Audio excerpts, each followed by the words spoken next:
Welcome into the Inside Carolina podcast. This is the Scoop podcast featuring Don Callahan, the number one UNC football recruiting podcast in the world. We're going to bring on Donnie Scoops now. What's going on, Don? How are you? I am awesome. The best I've been since the coronavirus pandemic ravaged our lives. We had not only a bunch of baseball to watch, but just absolutely nonstop hockey. And I know that you're not a hockey guy, but for me, it's been heaven. From noon all the way until the time I'm going to bed, there is at least one hockey game on. So I'm loving it. And also the Flyers upset the Boston Bruins in convincing fashion to win their first round robin game, and they'll play again on Thursday. So I'm hyped. What about you, Ross? Good stuff. Yeah, I forgot to introduce myself. I'm Ross Martin. This is the Scoop. They should know who you are. If you're right. listening to this and you don't know who Ross is, that's your problem. That's right. First, I remind everybody to rate, review, and subscribe to this podcast. Give us a 5-star rating. Give us a quick review about how much you like the Scoop, how much you like the other podcasts Inside Carolina provides, and subscribe to the podcast wherever you listen to them. That makes sure that all our great podcasts are in your feed immediately when they are published. I'm doing good, man. I mean, I don't even know what I want to say this, but I mean, life is it's kind of back to normal, man. I mean, I'm kind of living my life. You know, I don't really go to bars, I don't really go to restaurants. I don't get together with groups of 10 or more. So, you know, getting outside a lot, which I usually do. You know, and cooking and living, and just everything has changed. Just kind of work and how football is going to be. So, hey, I mean, I know a lot of people are affected, but right now it just feels like I'm just living life, and that's how I'm approaching it. Reduce the risk, mask up, try to socially distance and try to socially distance, and then it's going to be here. Wash your hands. Guys. Make sure you wash your hands. You should have been washing your hands before the pandemic, but make sure you're washing your hands. Yeah. All right, let's get into it here. This is the Scoop. First of all, Don, what did you think about our last episode in the comments received? That was when I responded to all the haters on the message boards, the PC police, the people trying to limit what we can say and talk about, and getting on us for trying to be funny. What do you think about the response? So the one thing I feel like that we kind of lost a little bit is that we, and I think I'm speaking for both of us, we definitely want the constructive criticism. We want to get better all the time. And that even though it was negative and it definitely perturbed Ross, the feedback was great, and we will make some adjustments because of that. So I don't want to make anyone feel like they can't give us any sort of feedback.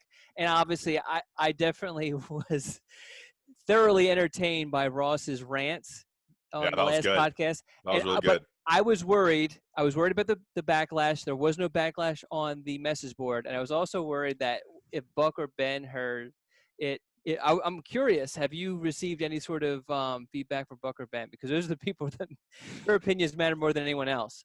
I have not. And hopefully no conversations whatsoever. Hopefully it says that way. Hey, I thought I was fair. I thought I was, of course we want some positive criticism, but some stuff we're just not going to take. It's our podcast. And you try to control what we say and what we do, and of course we don't want to be mean. We don't want to make people feel uncomfortable. Yeah. But so we'll keep certain. Yeah, that was the one thing is like, if I could see how some of our stuff might veer in certain areas, but for the most part, our intention is not to harm anyone's feelings. Yeah. And so if anyone was uncomfortable or anything like that wasn't the goal, and we'll adjust those sort of things when it comes to that.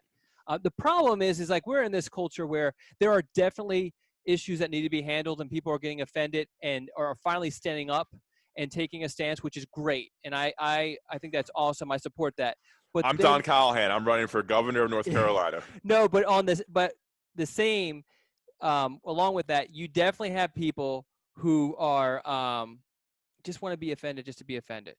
And there is a difference. I'm not saying, there's definitely things out there that people are being said that are definitely offensive, but I received, now let me just ask you this, okay? So my weekly scoop, it was describing Dakota Twitty, who has dreadlocks, that he actually has dyed the tips of them. And I was describing that. I just read that, and I thought about that.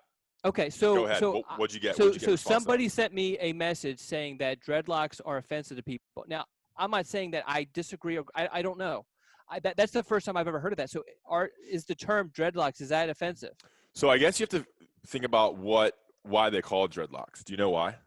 I do not. I did do a quick like Google search, but it was like, there's like places that are said get your dreadlocks, taken care of or whatever. I don't have dreadlocks, so I don't know. Okay, So I'm trying to learn that. I'm not trying to be ignorant on this, or I am ignorant on it. So I'm trying to learn. I'm not trying to be rude about this at all. yeah, I mean, I don't think it's offensive because I think that's what they're called. And I'm reading here, it's a religious movement, and they're called dreads because they had dread, fear, or respect for God. Whatever this So group then of it's people, fine, right? whatever this group of people was. I think it's Jamaican, and there's some Hindu culture behind it and some religious stuff. Of course, this is not. I mean, I'm literally reading this right now. The holy men grew matted locks of hair that became known as dreadlocks, or the hairstyle dreads. Soon after, they, kind of the Rastafarian influence as well. The term dreadlock stuck. So that's what they're called. I mean, I think people see that and they have a certain connotation that goes with it, but I don't think I don't. Yeah, I don't know how else to I think people describe who that sort of haircut. yeah. I mean, the braids or something like that. I don't know. It's two white guys talking about this, so who knows? Yeah. Um, okay, so yeah, let's get into it. That's a good point. I mean, people won't get offended, and like I said, the rant. I mean, I talk in I am not PC, but I do not want to. I do not want to people feel uncomfortable. But so hopefully we can learn from that. There are definitely things out there that are definitely offensive that need to be fixed in this world. Yeah. I don't want to just say I'm pushing that aside or anything. I mean, anything that's, Yeah. people's My, sexual orientation, their race, anything like that. That's not cool. You're correct. My goal is to entertain, and that's what I'm here to do. And sometimes stuff that I say can is a gray line. All right, moving on. Let's get into it, guys. We actually have a big podcast here. A lot of things to talk about. We're doing it. We were gonna skip this week, but some news happened.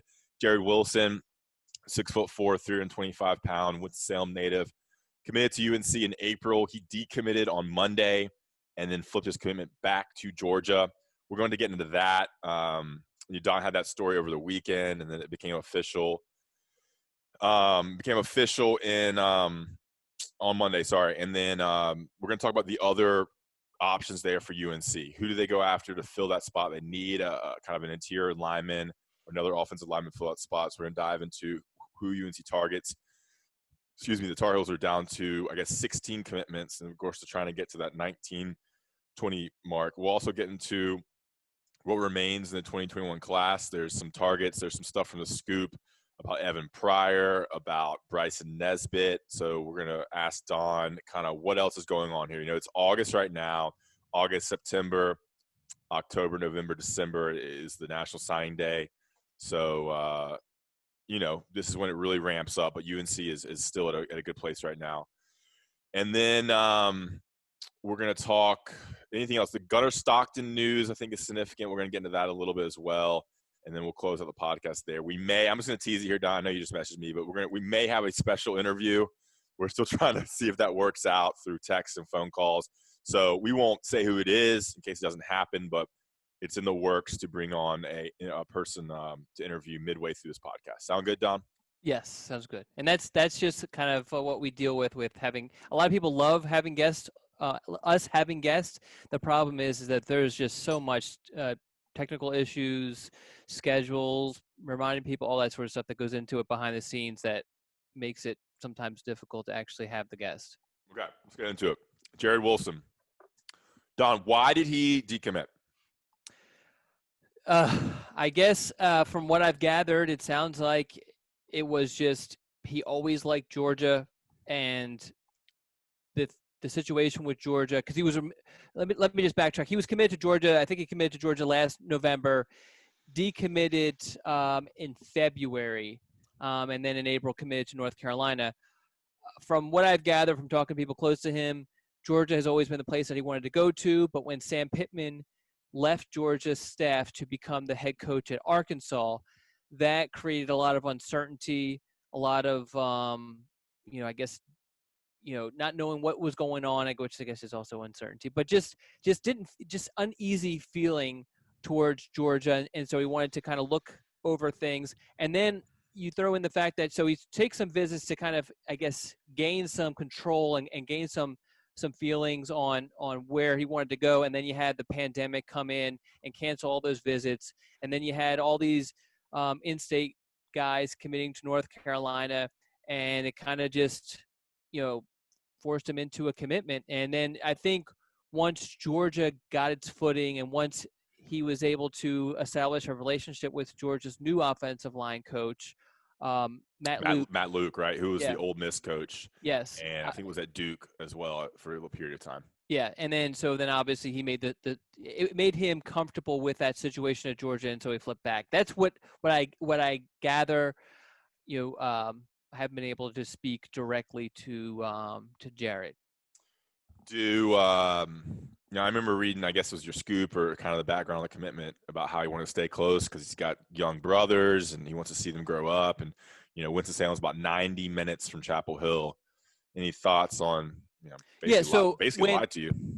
Well, not necessarily, because when I was doing that interview with him, he, I did ask him, I said, was Georgia close enough? Did you feel Georgia was close enough? And he said yes. And, Georgia's, I make the trip. I don't make it all the time, but I mean, I make the trip to Georgia a few times a year. It's drivable. Yeah, it's definitely drivable. Not only do I go there for work purposes, but my mother-in-law lives in Georgia, and my daughter's mother lives in Georgia too. So, it's definitely not a difficult drive to do. Yeah, I mean, I'd love a whole podcast to dive into your family dynamics, but it's really not as interesting as you think. But the one thing I will kind of throw out there, this is I don't know if it's breaking news, but just a little behind the scenes. So we had to actually, at the 11th hour, it wasn't really, I guess, 11th hour, but it was over the weekend, we had to kind of change up the plans for the weekly scoop. One of the things with the weekly scoop is that it's actually like a full week that it takes me to kind of write this and put this together. So initially, the weekly scoop topic was going to be this deep dive into the announcement of the commitments of Rod Dilworth and Jarrett Wilson. And so imagine my and what went into it and everything. Yes. So, and talk to obviously those two and their mothers and all this. And this is something that had been in the works for like a couple months really, and just didn't have. I wanted to release the inside the commitments on the two first, and then go with this. Yeah, I didn't foresee Jarrett decommitting, so obviously I had to completely change my plans on, I guess it was Friday, when we kind of started to kind of hear that this was going down. But fortunately, it made it easy to kind of just dive into what happened with Jared. Comment on the board reaction to the Jerry Wilson decommitment. Any comments? I'm going to be honest. After I usually most posts, after I post a story or whatever, I'll read like the first like page or two, and then afterwards it usually kind of turns into, fights or arguments or pissing matches or whatever. And so when I posted the information on Jarrett Wilson decommitting, I looked at. You got to put your mic down. Saturday morning, right? Yeah, I checked the first page or two, and then afterwards I didn't look. But I had heard that it turned into this completely separate fight that required the post to be locked, which is just really unfortunate. I had no idea what it was about. I mean, do you have a comment? I mean, do you know what was going back and forth on there? I can't even keep it straight because there was one about when he committed to Georgia, and then the one about then your weekly scoop one, and then the initial one. I don't know. I get on the message board sometimes I don't. All right. Okay, so Jerry Wilson, it feels like you said they're going to still recruit him. It just feels like he's gone, and I'm surprised that he went back to Georgia, because the general thought is when you decommit from a school, rarely do you commit back to that school. Yeah, that's typical. But this one was a little coaching situation, so it wasn't that he fell out of favor or got cut from Georgia's list. It was that the coach that was recruiting him left. And so once the relationship with Matt Luke got developed, he felt better about Georgia. Yeah, and I'm speculating on this, but my guess is that there might have been some feelings of, does he want me, sort of thing, and so when Does Luke want? does Luke want me? Gotcha. Because he's going to be my position coach. Yeah. You know what I mean? So that's Yeah. a So big part of that. my take is here. A lot of people are like, "Oh, it's not a big loss. We're UNC. We can create anybody we want." I mean, it's an in-state guy. He's 6'4", 325. They wanted him. He's athletic. He's got great feet. He's a great size for offensive guard. He's athletic. Obviously, Georgia wants him.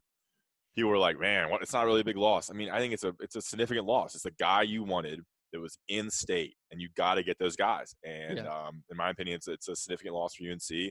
It's a guard, so is it truly a position of super elite need? No, but you'd rather have him than probably who else they're going for, because there's a reason why they targeted him and tried to flip him from Georgia, or tried to get him to commit after he decommitted from Georgia. Yeah, and he's so good that UNC's initial goal for this class was to take 2 offensive tackles, but the staff liked him so much that they were willing to take him, a true guard, in lieu of another offensive tackle. Yeah, you need those big road grading yards. I'm not sure if Malik McGowan's going to be the guy. Dude's got to lose some weight. All right, he just took a ricochet shot for me. Sorry, Malik. All right. Okay, so where's UNC turn now? They are going after offensive linemen. Obviously, all right, so Diego Pounds was offered yesterday. There's a couple other names out there. Why don't you start, and we'll get into where UNC turns to fulfill the need that is now vacated by Wilson's exit to Athens.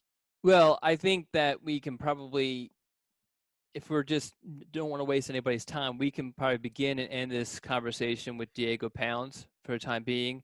By the time everybody listens to this, there will be an update with an interview with Diego Pounds on Inside Carolina. So definitely check that out. That's for premium. That'll be for premium subscribers. Premium subscribers. We're running a 50% off membership sale right now for Inside Carolina. I'm glad you know those things, because I don't. Yeah. But outside of him, and like I said, I mean, I think I expect UNC to go. I expect UNC. I'm sorry. I got some news here. No, well, I got some new podcast related news. Okay. I don't know how you want me. So I lost my train of thought. So I think North Carolina's going to go full steam ahead with Diego Pounds, but some other guys that they're looking at. There were a bunch of guys that UNC told that they were full once Jarrett Wilson committed, and I think that UNC is going to definitely kind of kick the tires on those guys to see if, hey, can we get back in with you, sort of thing. We cover all that in the weekly scoop, so definitely check it out. Yeah, I mean, so Diego Pounds, real quickly. He's from Raleigh. He goes to Millbrook High School. 6'6", 305. He's highly ranked. I mean, he's a little bit lesser ranked than Wilson, but he's the number 428 nationally, number 36 offensive tackle. With that size, you can probably play both tackle or guard, as long as he's athletic enough. Quickly, Don, what do you think about him as a player, what he could bring, and why UNC is now going after him? Great offer list as well: Penn State, Virginia Tech, LSU. I don't know how many of these are committable, but he has a lot of national interest in terms of offers. Yeah, I mean, he has a lot of tools. He obviously 6'3", 300-pounder. 6'6". 6'6". I'm sorry. Is that right? 6'6". Yeah, 6'6". No, you're right. Okay. I'm trying to do a couple things at once. My brain's a little scrambled. 6'6", 300-something pounds. Long arms, moves really well. Has a basketball background. The one reason why I didn't rank him all that high in my in-state rankings. I wanted to see a little bit more physicality out of him. He, for such a big kid, I wanted to see him bury some guys a little bit more, dominate a little bit more, because obviously the guys he's going up against in high school are significantly weaker than the guys he'll go up against in college. But he definitely has a lot of the tools that necessary to play left tackle, or play offensive tackle, I should say. I shouldn't just limit him to left tackle. Offensive tackle on the college level. Great. And you like those guys who can kind of do both with that size, as long as you're athletic enough to get out and pull and can get low on blocks and stuff. Looking at his offer list, he's got everybody, it seems like. So, all right, cool. So other names, Colby Smith is one that comes to mind for me. In-state guy, committed to Tennessee. Colby Smith is 6'7", 270, offensive tackle. could maybe play guard as well. Wanted to go to UNC, I believe, when they were fully committed to Tennessee. So obviously an SEC caliber player. Thoughts on Kobe Smith? Anything significant? Yeah, I mean, he's one of those guys that UNC told they were full, and I've been a big fan of Kobe Smith. UNC obviously feels a little bit differently than what I do, and I'm always going to defer to them. But he's a guy that I love his athleticism. I love his size, and I mean, I love his game. He's going to Tennessee, so that's a guy that you kind of have to say, hey, we were full last time. We were honest with you about what was going on with us. We can't take everybody. Now things opened up. Give us a chance, sort of thing. Hey, and he's Rockingham County, from Reedsville, North Carolina. He has plenty of time until he signs. So, there's definitely time to work on that relationship if that's where UNC wants to go, and that's how Kobe Smith. I mean, he had love for UNC initially. Is the general sentiment there? Okay, anything on Mugabil? Yeah, so I think. What's his name? Can you pronounce his full name? Yusuf Mugabil. Okay, from Murphy, North Carolina, I believe. Yeah, Murphy, North Carolina. You know whose home is that? Murphy, North Carolina. Who? Someone that you are really close friends with. No idea. John Siegley. Nice. And and actually the two families know each other. I bet so. It's a small town. It's where I believe Mugabil's father is one of the few doctors in that area. There you go. Maybe Mugabil's father delivered John Siegley. Maybe out of his mother's womb. Maybe Mugabil's father performed never mind. Anyway. Weirdo. Anyway, so the situation with him, I think he's one of those guys that the pandemic affected in a negative way, affected his recruitment in a negative way. He didn't take a whole lot of visits. He took some last offseason and was planning on taking a bunch. And it actually may kind of help him end up at NC State because two of his brothers I think one graduated from NC State and the other is a student there. And so obviously the family's going to feel comfortable with NC State, especially in these times of, so I think that kind of helps with NC State, and that's going to be difficult to overcome for North Carolina. All right. Well, keep us in the loop, Don, on this obviously interesting recruitment with the offensive line spot opening up. UNC down to 16 commitments. We are going to now talk about Giant T-shirt and GiantT-shirt.com. Before we get into that, coming up, we're going to bring on a guest, right, Don? That's the hope. That's the hope. I'm going to tease it. All right. You just say he's going to come on, right? 5 minutes? Yeah. But if he doesn't come on, then we're going to have to redo this portion.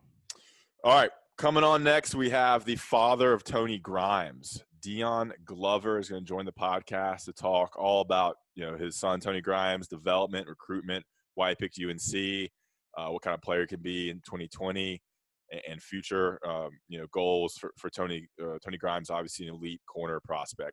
Before we bring on Mr. Glover, we'll talk about Giant T-shirt and GiantT-shirt.com. They're our sponsor for the Inside Carolina podcast, right on Franklin Street and online at GiantT-shirt.com. Make sure you use the premium discount code. That's 10% off, found on the message boards, both in basketball and football. Get everything you need there. I looked at their Instagram page recently, tons of stuff, tailgating stuff, T-shirts, sweatshirts, pants, jerseys, little gifts. If you need something for your brother, your sister, your mom, your dad, there's plenty of gifts, under the $20 mark. You can use that discount code, load up on gifts, and get everybody stuff for Christmas or for birthdays. Johnny T-shirt and GiantT-shirt.com. Great customer service, very local. It's sad to see a lot of places close on Franklin Street. Restaurants closing left and right. We need to support the local small businesses that are owned locally. So Johnny T-shirt's one of those. So JohnnyT-shirt.com and Giant T-shirt on Franklin Street. Make sure you use that premium discount code given to Inside Carolina subscribers. All right, guys, we'll be right back, hopefully, with Deon Glover, the father of Tony Grimes. And we're back on the scoop, presented to you by Inside Carolina and JohnnyT-shirt.com. We have a very special guest We are joined by the father of UNC freshman cornerback Tony Grimes. We're going to introduce Deon Glover, or Coach Glover. What's going on, Coach? How's it going? It's a pleasure to meet you guys. Pleasure to be on here. That's awesome, man. Obviously, we're going to dive some questions here about Tony, about the recruitment, about UNC, and really get into it here for the next 10, 15 minutes or so. We're going to turn it over to Mr. Callahan. Yeah, so for those of you who aren't watching us on YouTube and are just listening to us on the podcast, Coach Glover is decked out in UNC gear, bought a lot of it in Chapel Hill, and he's also driving, so hopefully we don't have an accident while we're doing this. So, yeah, he just switched the hat from one hat to another UNC hat. Yeah. So the UNC fans are going to love this. Now, do you know, Coach, that you have developed quite a cult following on the message boards for Inside Carolina fans? No, I didn't know that. I hope it's good. Yes. No, it's very good. Everybody loves your Twitter game, as Ross mentioned off air, and I guess just preaching North Carolina and all that sort of stuff. So, but it's easy to do. So let me just get into it. You had your son Tony had a very I guess long recruitment. I mean, he's been recruited since his 8th grade year. How did you guys kind of just tackle this massive recruitment? And you had offers all over the place. How did you guys do it? Well, for one, I learned a lot about the recruiting process with his older brother.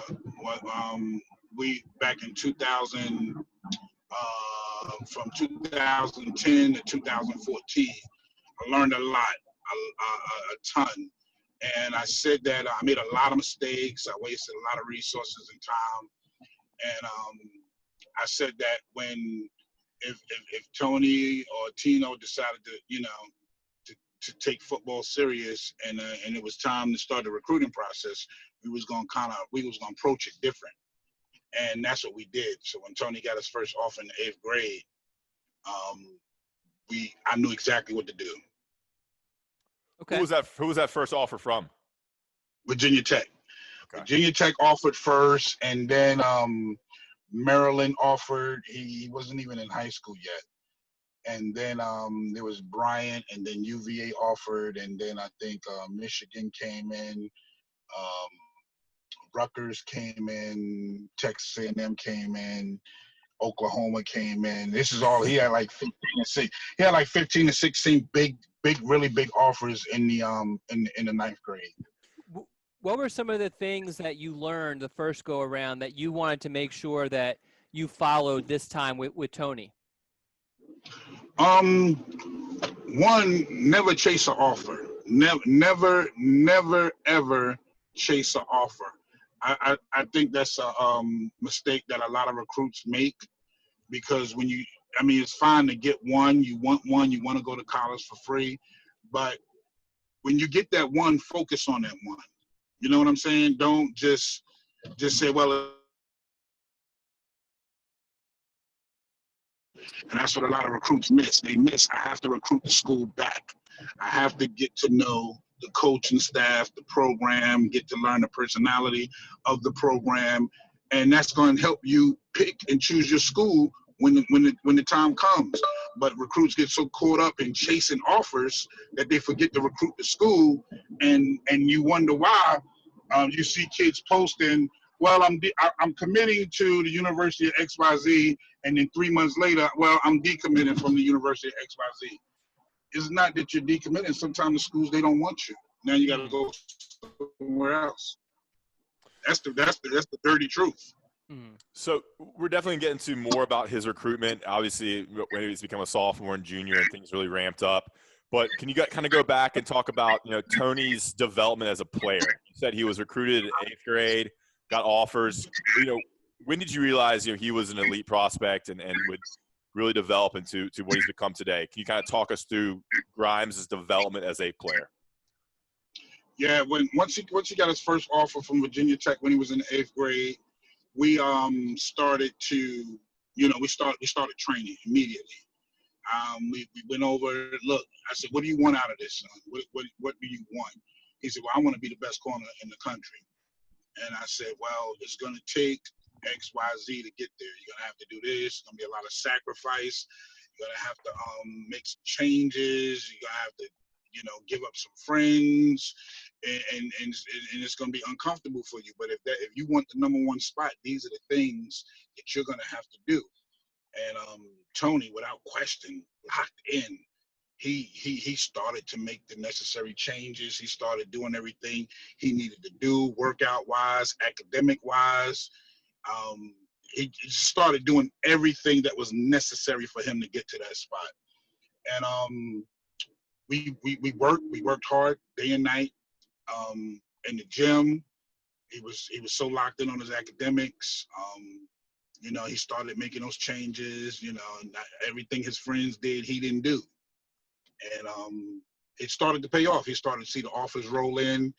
And we started, ninth grade year, we started working on skill set, his skill set. A lot of people are talented, athletically talented, but the thing that's going to make you play on Sundays is the skill set to your position. And so I was training him, and I had another DB coach that was training him with his skill set. And then when Tony became a sophomore, I added another DB coach in. So his trainer is Giovanni Ruff, and then we had another trainer, Aaron Johnson. He kind of worked on transitional stuff, drills and things of that nature. And then me and my other guy Lee, we worked on skill set stuff. And he started to pick it up. He started to develop. And I mean, faster than I thought. Corner is one of the hardest positions to play on the field. He started to pick it up and learn it. And it was evident every time he went to camp, he shut the camp down, And we made sure he went up against great competition. He trained with guys from the league, guys like Taekwon Mizell. He went up against competition that was out of his league. But that's the only way you're going to get better. So what stood out to you about what made you think that Tony had the potential to be an elite player? Was it his size? Was it that drive, that work ethic? Was his athletic ability? What's the one thing that really you think drew the attention of you or, coaches and recruits early in age that made you think he could be that number one corner? Well, I knew he was going to be elite when I saw him lock in. Okay. Our other sons, they all played football. Aaron went to Liberty, he played. DeAndre, he played. But here's the thing: you have to have a special focus for this sport. You really do. I mean, because it's not just going out on the field and running up and down the field performing. It's the off the field stuff that matters the most. And when I saw him making the sacrifices, I knew he was going to be elite without question. I knew it. I said, you know what? That focus for academics, that focus for time management, you know what I'm saying? I'm just lining things up, putting things in order, being regimented. I knew it. I knew it then. I said, he's going to be elite. I said, he has the mindset for it.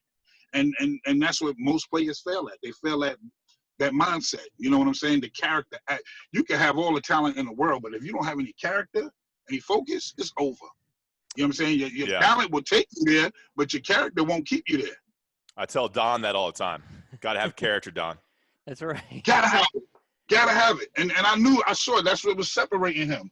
You know what I'm saying? Because you see a lot of guys fail. They have the talent and the ability, but, when it's time to, to focus on the academic side, when it's time to focus on the training, you see a lot of these guys, they become prima donnas. They want everything their way. And, I coached them harder and harder than the other kids. And, he understood. He knew he understood. He knew what time it was, because I told him these are the things that you're going to go through. When you get to college, it's not going to be no 5-star this, 5-star that. Nobody's going to roll a carpet out for you. Nobody's going to do this and do that. You're going to have to work. You're going to have to get out there. You're going to have to grind for it. You're going to have to compete for it. So that's the mindset that he has.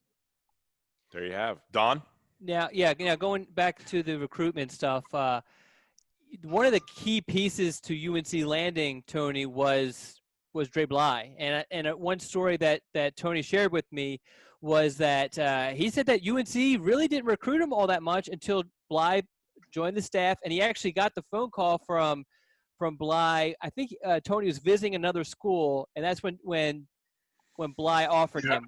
What was it like? I mean, because I'm sure everybody kind of idolizes Dre Bly a little bit, but in that area, he's a legend. In your area, he's a legend. What's that like having your son recruited by Dre Bly? Well, at first we were wondering why North Carolina never came in. They had came in, and I know they were going through some staff changes, but we was like, why is North Carolina? And we didn't worry too much about it. You know what I'm saying? Because you don't chase offers. Yeah, we don't chase offers. So yeah. But North Carolina is like a in-state school, so to speak. Mm-hmm. And usually the in-state schools or the schools that's closest to you will offer first before the schools abroad will offer. That's usually how it happens. And if the in-state schools don't offer, usually the out-of-state schools won't offer you. They'll wait till the in-state schools offer you. But North Carolina is like an in-state school to us. So we were wondering why they didn't offer, but we was stressing it. So when the staff change happened and Coach Dre started to recruit the area, he was kind of like, who's the top corners? He really didn't know who Tony was. It was funny because we'll talk. I'll call. I'll be like, Coach, man, what's going on? How you doing? When you gonna come by Princess Anne? We got players, man. We got players. And he'll say, oh yeah. When the time come, I'm gonna slide through there. And I guess he was doing his research. You know what I'm saying? Building up to that point. So we were on a recruiting trip. Me and Tony, and we were doing like a tour. We were doing Oklahoma, Texas A&M, Texas, TCU. We was doing a tour. So in the middle of the tour, or on our way to Texas, he called me and he said, look, man, I gotta get y'all on campus. And I said, we ain't making no unnecessary trips, Coach. You know what I'm saying? Are you guys serious or you not? And it's like, he said, no, we serious, man. He said, we got him on our board. And I said, well, look, I'm gonna tell you what's gonna happen. I said, in a couple of days, he's gonna drop his top 10. I said, and this is true. You guys can kind of go back and research it. I said, in a couple of days, he's gonna drop his top 10. I said, so you know what I mean? Dre, now I'm talking to Dre Bly now. Y'all want to be in that top 10, trust me. So he said, I'm gonna call you back. He said, I'm gonna call you back. He called me back 5 minutes later and said, okay, we're gonna offer him. So when Tony dropped the top 10, guess who was in the top 10? North Carolina. You better know it. I mean, Dre Bly. So after that, it was easy peasy. The recruiting just picked up, and we started just forming this relationship, and it's been great ever since. What are some other coaches that stood out? We know that Bly was a huge part of the recruitment. Your interactions with Mac Brown or Jay Bateman, how did that go with other coaches involved in recruiting Tony? Them guys are phenomenal. Mac Brown and Jay, they're phenomenal. I preach, man. I put UNC staff up against anybody in the country. I mean, really. I know Mac's not going anywhere. I know Dre's not going anywhere. I hope they don't. I got a feeling they're gonna try to come and get Jay, because he's gifted. I mean, he one of the top dogs. He is the man. You know what I'm saying? And those guys are phenomenal. I mean, absolutely phenomenal. The character, just being personable. It's not a show. I done seen shows before. I done seen the Song and Pony Dance. I done seen it all.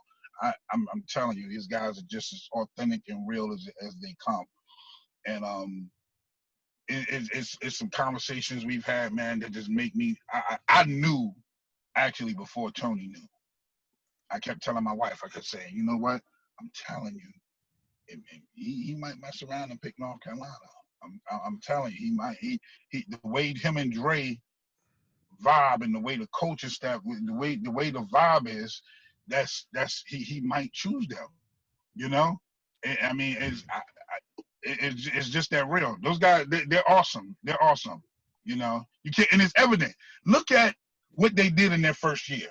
Just look at what they did in their first year. All the games they lost, it was only by 2, 3, or 7 points.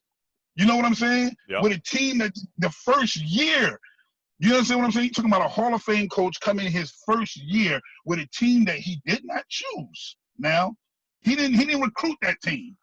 The staff didn't recruit that team, but they came in their first year and they went to a bowl game. What does that say? They play an elite powerhouse team like Clemson, who I don't want to hear nobody say, "Oh, Clemson, they was looking past." No.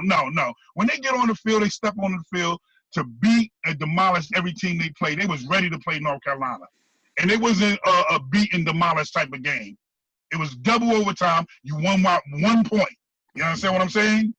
Now, imagine a whole full cycle of this staff with this program. Now they can incorporate some of the players that they did recruit. Imagine what's going to happen next year. Well, We're taking Clemson down. We're taking Clemson down. We are. It's inevitable. I'm telling you, it's written. I'm going to clip that comment, and I'm gonna put that comment on Twitter with what you just said. That was a good recruiting ploy there.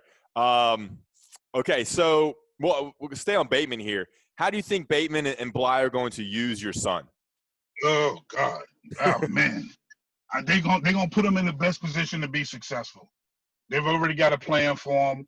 He's gonna play in the boundary. Tony is he's so gifted. Even if you guys talk, they'll tell you. I mean, he's already picked up two or three installments already. He's already picked up some installments already. You know what I'm saying? They're gonna use him in the boundary. I think the first year or two, and then probably move him around the field a little bit, safety nickel. You know what I'm saying? Just to kind of make him a little bit versatile. You know, the NFL like versatile players. So, but I think his strength is gonna be playing in the boundary, and God knows he's gonna kill it. He's gonna kill it. Yeah, and kind of studying his recruitment, they always say he's a lockdown corner. He's a guy who can take the best receiver and lock down that side of the field, which allows the defense coordinator to do so many more things because they understand that side of the field is kind of blocked off to the offense. So I mean, that's my take as someone who hasn't played football. I mean, it's like Darrelle Revis. He don't have safety help over top. Yeah. Grimes, you know what I'm saying? Grimes Island. And that's real. That's real. You know, and the quarterback got to be phenomenal. Whoever's throwing the ball, if it's great coverage, I mean, the quarterback got to be on the money. You know, and I put my money on Tony on the jump ball. No receivers catching it. All right, Don. Now, as a coach, I put my money on him. Now, on the topic of him learning this defense already, what kind of allowed that to happen was the fact that he reclassified. And I know now it seems like a super smart decision because Virginia has moved the football season to the spring. But at the time when you guys had to make that decision, because you were dealing with a very small window there was uncertainty. There was still a chance that you were going to have football in the fall in Virginia. So making that decision, I mean, it's tough because I'm sure that Tony told me, I asked him this question, and he told me that, he would have been fine going to North Carolina, even though the season was played, the high school season was going to be played in the fall. But for you guys, I mean, how difficult was it to kind of make that little bit of a gamble and kind of, make the decision to reclassify and potentially miss his senior season? Well, as parents, you always want your kids to get the full and benefit out of high school. You know what I'm saying? You want them to have the experience of the prom, and he earned the right to go to the All-American Under Armour bowl game, and you wanted him to do that, and you wanted him to just his last season of high school, play with his friends, finish what he started. You know what I'm saying? You don't want him to be cheated out of that, but you have to be flexible, especially when COVID hit. And then he positioned himself academically to give himself some options. So we had to start considering those options. The VHSL was up in the air; they didn't know. And then I had a friend that gave me some information and said, "Hey, look, man, you know what? You might want to start really considering." You know what I'm saying? Sending Tony to school now. I don't think they're gonna play. So we had a conversation as a family about it, and I me, my wife, Tony, and his brother, we conversated about it. So what do you want to do? And Tony was like, well, I want to play with my friends, but, Pop, if it's not going to be a season, I want to just get to school, and there's a lot of people, man, he should stay, even if he doesn't play, he should stay anyway. And Tony was like, no, I want to go and I want to get acclimated to the system. You know what I'm saying? And then, and I told him, I said, listen, it's a win. If you leave now, son, you can't lose. There's no way you can lose. I mean, you'll already be a year vested. If they cancel the football season for college sports, you understand what I'm saying? You get that season back anyway. You get that year of eligibility back anyway because it's due to the COVID. You understand what I'm saying? And you're a year closer to your dream, being in the NFL. I said you get you get to play in the college system. You get to learn the playbook early. You get to go ahead and bump ahead academically. You can't lose. And he was like, I want to go. So I said, we prayed about it. And we felt like that's what God was saying. So we moved ahead, And guess what happened? A week later, the news came out that they was going to cancel the season. And what's crazy is he had one class left, gentlemen. Yeah. And he and the school board allowed him the flexibility to work ahead. And he did it in a week and a half. Well, and that speaks to, his and work ethic. When that speaks to the work ethic off the field of Tony, because, and making sure he had all of his ducks in a row, because there were a lot of other, I know, like Ra Dilworth, Dontavius Nash, they all looked into trying to graduate early too, but they had too many classes to get done in such a short amount of time. It just wasn't an option for them. But Tony, because he took care of business in the classroom, he was able to do that. Yeah. See, and that's one of the things I learned from my other son. When Tony started high school, I went to the guidance counselor and I started moving stuff around. They set a course guide for him, and I said, no, take this out, take that out, put this in. Yeah, that's exactly what I did. I said, nope, he's not going to take that. He's going to take this. He's going to take classes that are weighted, classes that mean something. You know what I'm saying, to the NCAA. And this is what's funny. He almost graduated anyway. Mm-hmm. September, they said, I talked to the guidance counselor. She said, Mr. Glover, she said, listen, we got to push one of these classes. And she said this to me in January before the COVID hit. She said, we got to push one of these classes into next year because he was going to take dual enrollment classes. She said, because if not, Tony's going to graduate now. I said, what you mean? She said, all he needs is one class. And you guys, at the rate you're going, he's going to be out of school this year. Mm-hmm. Don't he want to play football next year? And I said, oh, okay. So I said, let's push that one class into next year. He would have graduated anyway. Mm-hmm. Yeah, yeah, that's great. I mean, it worked out well. It seems he's going to have a full year ahead in terms of getting the NFL and strength and conditioning and learn the system. Depending on what happens this season, but he'll be better because of getting into a higher level program earlier and getting ready. Yes. Yeah. So, I mean, it was a discussion, what's best for UNC, what's best for your son. And obviously getting UNC overall is clearly the best decision now. All right. So you were in Chapel Hill this week. I think y'all moved in Sunday, I believe. And, I think he moved in his dorm on Monday. And so he's going to be geared up to go Thursday for training camp. What was that like? What was it like dropping your son off at school? You said you went to the student stores, moving in the dorms. What was that all like? Can you kind of talk about that? It was exciting, man. We got there. Actually, we moved in Sunday evening. Okay. We got there, moved them in. We went shopping here before we left, just for the necessary things they was going to need. But some things we waited till we got down there because I didn't want to load up for refrigerators and microwaves and all that stuff inside the back of the truck. So we bought that when we got there. When we got there, Tony, I want some UNC stuff. I want flags. I want this rugs. I want, his whole room is I'm going to actually post it on Twitter. His whole room is UNC decked out now. I'm serious. It was exciting. The staff was great. Joe, Kyra, everybody, Dre, they oh man, the staff is phenomenal. I mean, absolutely phenomenal. If you're an athlete and you don't go to UNC, you need to have your head checked. Love it.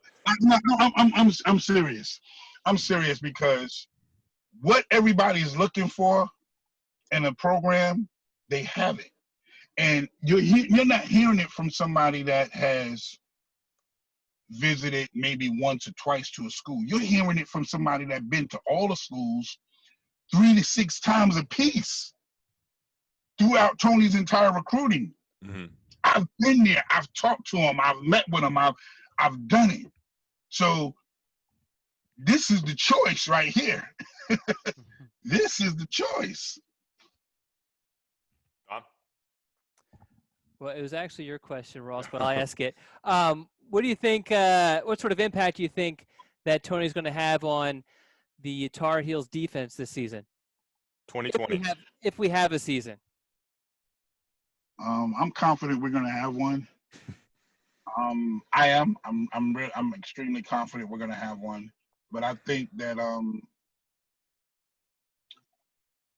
I think it's going to have an impact. I mean, an immediate impact. You know, it's a lot of competition. He's got to go out there and compete. Nobody promised him anything. But knowing the type of person he is, he's gonna be tremendously impactful, I believe. You know, I mean, when he steps on that field, you know, he has a tendency to coast sometime, and you know, he's been prepped for this his whole life, just his whole high school career, going up against NFL players, going up against guys like Greg Dortch with the St. Louis Rams, going up against guys like Taquan Mizell, you know what I'm saying, with the New Orleans Saints, playing against these guys day in, day out, going up against colleges. He's ready. He's ready for this. He's ready. Trust me. I know he's a year early, but he's ready to compete because we don't train for college. We train for the league. Love it. Yeah, and I mean, you look at him, he's physically ready. You know, 6 foot, 180, we'll probably put on a couple more pounds, but he's already pretty sculpted and physically there in terms of muscle and everything. But, you know, you look at the depth chart, and I think if you could have more players at one position, cornerback is that position because Jay Bateman wants to use 6 defensive backs. They want to go 4 corners, that nickel, because there's a lot of wide receivers in the spread. And we have more speed on the field. You can do more things. I think that's what they were limited with last year. They had so many injuries. Now you bring on Tony, Kyle McMichael, Bryce Watts, along with Trey Morrison, Patrice Renee, Storm Duck, and then you have a whole group of safeties as well. I mean, he's going to be able to do a lot of things. And you can move Grimes around. You can move Trey Morrison around, and having that speed and those smart players will be big for UNC this season. I think it's been really exciting to watch because we didn't get to see that last year. We didn't get to see a full complement of defensive backs, and they'll have this year. All right, Don, is that it? Is there anything else? Yeah, the one thing I did want to ask you, and this is more of like my own sort of curiosity, is that you particular were very accommodating, more than accommodating for media. And often you get a 5-star recruit and they get burnt out very quickly by media because you know how it is. I'm just mostly kind of speaking to the listeners. I mean, you're getting like however many schools, probably getting 15, 20 schools. They're hammering you constantly. Then you're getting all of their sites, their rival sites, their 24/7 sites, just hammering you, wanting interview requests and everything like that, and texting you, DMing you. You, though, took control of that and used it to your advantage. Why? Why'd you do that? Because it's about visibility, you know what I'm saying, and having the right people speak or paint the scene for my son. Is about having the right people paint the scene for him and speak for him. And I had to initially cut out a lot of people because there were people writing articles that never interviewed with us. Mm-hmm. They was quoting stuff that we never said. And I made it a point to call these people directly and say, listen, don't you ever in your life call my son or write an article about my son and say we said something that we did not say. You know what I'm saying? Because stuff like that will hurt you. Mm-hmm. So, you know, we found out the ones that were there for us and that would help us, and we held true to them. You're one of those guys, Don. You know, I've been You know, we've been tight from the start now, you know? You're right. You were super helpful. Don't boost his ego. Don't boost his ego too much. Oh man, look, Don is official like tissue. That's my guy. I love it. Did he tell y'all he knew we were gonna commit? He didn't even say a word. Yeah. How long? at least a month. So when I went up there.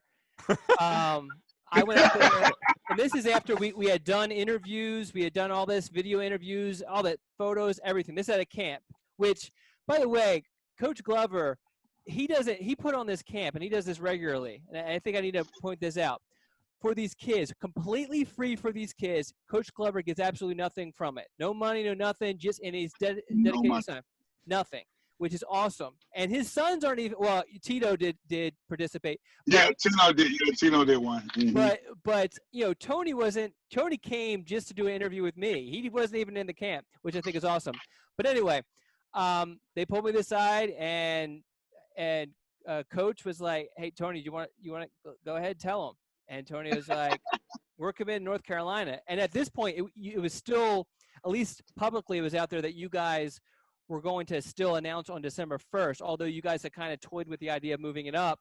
So I was completely shocked. And then, of course, you guys said, don't tell anyone, this is the deal. And so, yeah, I mean, I wouldn't have lasted. I mean, I've been doing this for almost 20 years. I wouldn't have lasted if I wasn't trustworthy.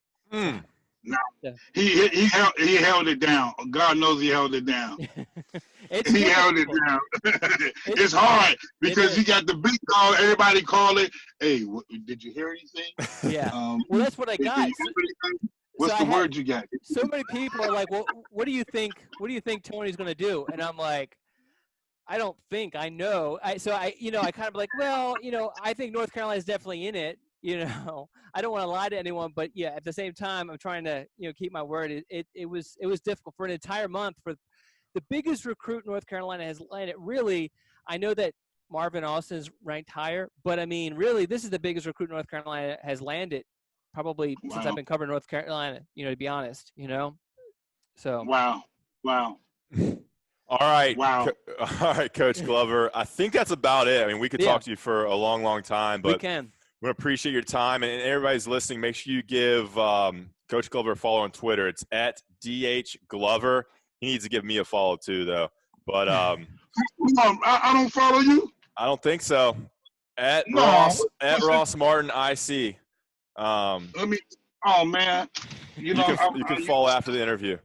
I will. You see that, Ross? Mask on, yeah. UNC mask. Oh, UNC mask. All right. You see that? And we're being safe. We're being safe and representing. That's right. Yes. All right, guys. Hey, thanks so much, Coach. It's been awesome. We really appreciate it. We'd love to have you back on down the line. Yeah. If anytime. Yeah. Let me know, Ross. This will be out. Let me know. This will be out a little bit later this week. All right, Coach Glover, father of Tony Grimes. We'll be right back on The Scoop. And we're back on The Scoop. Hopefully y'all really enjoyed that interview with Coach Glover. That was awesome. He was a hoot, pretty funny guy, very intense, very passionate, and had tons of great things to say about obviously Tony and the UNC staff and UNC football in the direction it's going in. Don, thoughts? Yeah, I mean, I know I say this after every interview, but I do kind of handpick the guys that we have on here just because I know that they're going to be great. But Coach Glover, I've been talking to this guy every week for the past, 6 months or so. And it's always a blast to talk to him, always getting different perspective on things. And it's not just about Tony, whose recruitment was always so has so much going on. But it was but a bunch of other things. We didn't get into it too much, but he's super involved with that in that area, with the recruits in that area. Yeah. And so I was able to kind of find out about guys that really we're going to be learning a lot more about in the coming months. Guys that UNC has actually offered. They've offered a bunch of guys for the 22 class. And Coach Glover's connected with all those guys and lets me know about those guys. But yeah, so him coming on, I knew his personality was going to be great for this podcast, and I'm glad he came on. Yeah, I did want to get into Tidewater stuff, but I feel like we could save that for maybe another time.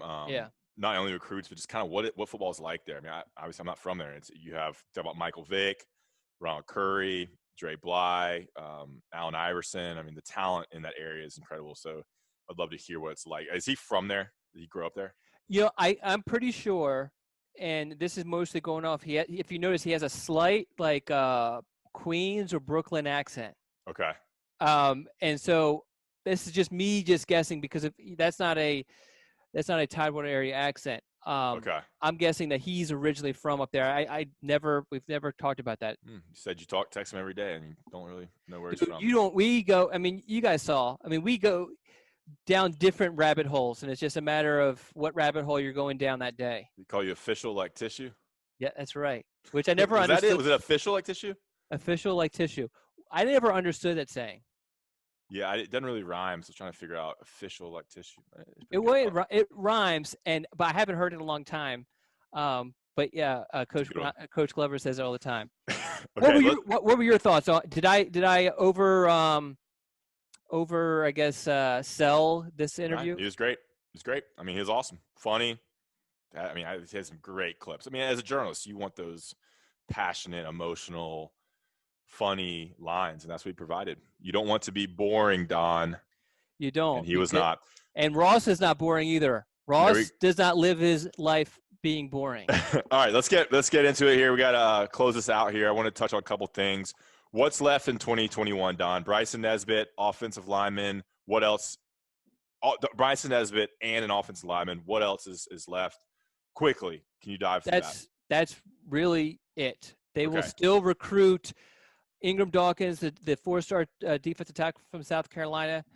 But for the most part, you fill those two needs and UNC's done. And there's a very good chance that if UNC doesn't get Nesbitt, they won't take a tight end. Oh, let me just throw out kicker. There is a good chance North Carolina could offer another kicker.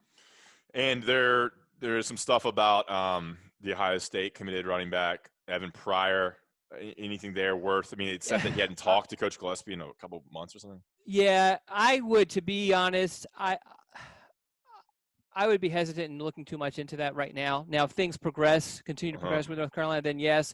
I mean, some of this information came from a source, and Pryor denied all of it. And to be completely honest, I mean, this is a kid who's visited North Carolina a gazillion times. His parents visit North Carolina a gazillion times. So if he was going to make the flip, he would have made the flip already. He doesn't need an official visit. He doesn't need this or that. He knows everything about North Carolina. So what is holding him back? And unless I'm able to get a good answer on that, I'm not going to buy that too much. All right. And then put the notes here. Sorry about that. And then Gunnar Stockton. I mean, the rumor was that he was the target for UNC in the 2022 class, quarterback from Georgia, I believe. Yes. It eliminated UNC and released the top two. Yes. So, yeah, I mean, that's unfortunate. North Carolina. One of the ways that they I guess conduct their recruiting underneath Mac Brown is they try to kind of zero in on one guy as opposed to recruiting a large group of guys and kind of see who commits first, sort of thing. And that's what Phil Longo has really done. Even when you had the situation with Jacoby Criswell when he was kind of sort of flirting with home state Arkansas. He never offered anybody else. He just set his sights 100% focused on Criswell, and that's what he does for all the other classes. So the good thing is that this is a year and a half before he has to actually sign a quarterback for the 22 class. So he has plenty of time to find someone else that he likes. But it's definitely this is the guy who's actually been constantly compared to Sam Howell. So for him to eliminate North Carolina is unfortunate. Yeah, and I mean, you look at UNC, Sam Howell next 2 years, and then you have Jacoby Criswell, who's talented and they like, and then you have Drake May. So, take off a cycle or get a guy that may not compete immediately. That's okay. You can't have five-star quarterback unless you're Clemson, but then people transfer. All right, I think that's it. We're going to throw out some ideas for what we want to do with this podcast as recruiting news dwindles down. We've thought about reviewing a movie or a show. Don wants to review Last Chance U. I have not watched it. We also have some ideas about kind of Ask Us Anything type, take questions from listeners and people on Twitter, non-football related questions, see where that goes. I think that should be interesting as well. Kind of to end the podcast with some off-topic stuff. Don, thoughts? Yeah, so with the Last Chance U stuff, which you weren't 100% on board with because you apparently I haven't seen it. Well, that's what I'm saying. I haven't watched it. And we're talking about the most recent season that was released, I think, last week. I'm on episode 3, I think. And there's only 5 or 6. So my thing is Ross and I watch it. and it won't be an entire podcast. It will be kind of sort of like what we did with Tiger King, where towards the end of one, we just kind of talk about it. But I thought what would be great to get the listeners involved is that you guys watch it too. I'm sure some of you have already watched it already or plan on watching it, and just give us some questions, some topics to kind of discuss, and we'll cover it. But we could do the same thing as you mentioned with just general non-football recruiting topics. Okay. Yeah, we will get into that. We'll talk a little off air about what we want to do with that. But Okay. I think we'll open up some questions in general because I think it's interesting. But yeah, if you have topic questions for Last Chance U after you watched it, like I said, I've watched the first couple of episodes, and there's a couple of things I think we can definitely talk about. Definitely send them to me on Twitter or on the message board, Don at Don Callahan IC on Twitter, Don Callahan on the message board, or email me don@insidecarolina.com. All right, guys, remember to rate, review, and subscribe. I've been seeing a lot of the reviews. They're great. Give us a 5-star rating. Write a couple words complimenting Don and our podcast network, and then mash the subscribe button. That helps us out. Also, remember Johnny T-shirt and GiantT-shirt.com. If you're going to get UNC stuff, just like Coach Glover bought a bunch of UNC stuff, we should have given him the promo code because he went to student stores and I think he went to Walmart as well. Go to Johnny T-shirt. Great deals. Always have sales. Johnny T-shirt, GiantT-shirt.com. That's it for us. Thanks for listening to The Scoop. Thank you.